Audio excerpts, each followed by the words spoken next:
কতটা লোভনীয়। সকালে রুটি, পরোটা, ভাত সব কিছুর সঙ্গে এই রেসিপিটা কিন্তু দারুণ লাগে, একদম খেতে অসাধারণ স্বাদ হয়েছে বন্ধুরা। ঢ্যাঁড়সটা আমি খুব সুন্দর করে ধুয়ে নিয়েছি, আর কাটার আগে ঢ্যাঁড়স কিন্তু এইভাবে পরিষ্কার করে ধুয়েই নিতে হয়, কেননা ঢ্যাঁড়সে একটা পিছলি ভাব থাকে, তার জন্যে।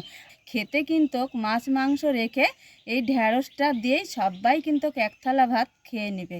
2 টুকরো করে কেটে নিব বন্ধুরা। সাইডে একটু পাত্র নিয়েছি, পাত্রতে কেটে কেটে এইভাবে রেখে দিব বন্ধুরা। আর এইভাবে কেটে নিতে হবে, আর তার সাথে একটু আলু দিলে আরও দারুণ স্বাদ হয় এই রেসিপিটার বন্ধুরা।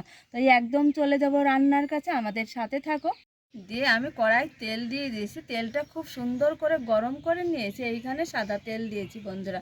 আর দেখো বাটিতে একটা ডিম ভেঙে নিয়েছি, এই ডিমটা আমি একদম ভেজে নেব, একটু লবণ। তো বন্ধুরা ডিমটাকে আমি খুন্তি দিয়ে একটু ভেঙে টুকরো টুকরো করে নেব এই মুহূর্তে তেলের সঙ্গে বন্ধুরা। তেলটা আমি বেশি দিয়েছি একটু, যাতে ভেন্ডিটা ভাজা হয় ঢেঁড়সটা, সেই জন্য একটু তেলটা ধরেই দিয়েছি। এইবার দিয়ে দিব ঢেঁড়সটা, কেটে রাখা ঢেঁড়স।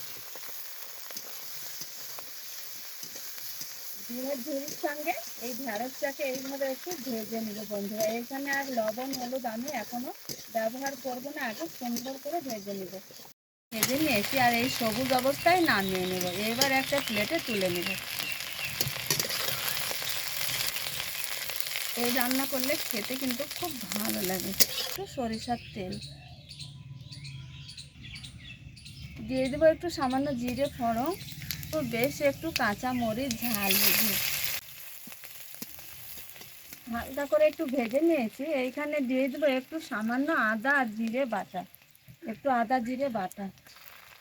বন্ধু রসুন ছাড়া আজকে নিরামিষ রান্না করেছি বন্ধুরা, এইভাবে একটু রান্না করবো। এইবার দিয়ে দেবো সামান্য একটু আলু কেটে রেখেছি, সেই আলুটা।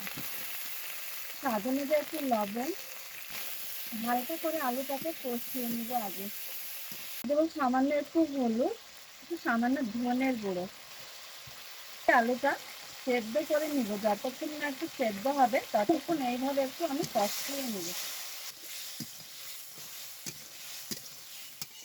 নিয়েছি কষাতে কষাতে আলুটাও সেদ্ধ হয়েছে খুব ভালোভাবে।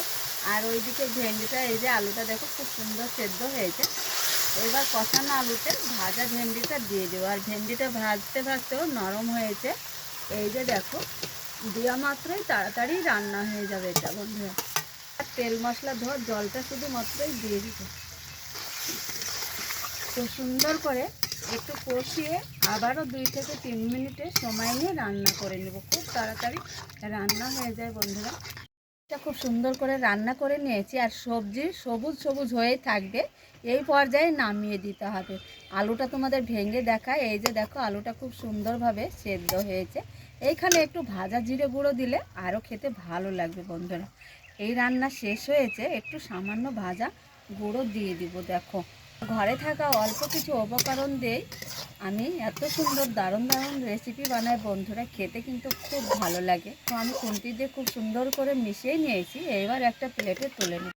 কতটা লোভনীয়। সকালে রুটি, পরোটা, ভাত সব কিছুর সঙ্গে এই রেসিপিটা কিন্তু দারুণ লাগে, একদম খেতে অসাধারণ স্বাদ হয়েছে বন্ধুরা। তো বন্ধুরা আজকে ঢ্যাঁড়সটা এত সুন্দর স্বাদ হয়েছে বন্ধুরা, এভাবে একটু তোমরা রান্না করবে, নিশ্চয় তোমাদের খুব ভালো লাগবে রেসিপি বন্ধুরা। খেয়ে দেখবে একটা সেরা স্বাদ, খেতে দারুণ লাগে এই রেসিপিটা এইভাবে রান্না করলে বন্ধুরা। ঢ্যাঁড়স তো কেউ কেউ পছন্দ করে না, পিছলি ভাব থাকে, তার জন্য এইভাবে রান্না করলে পিছলি ভাবটাও থাকবে না।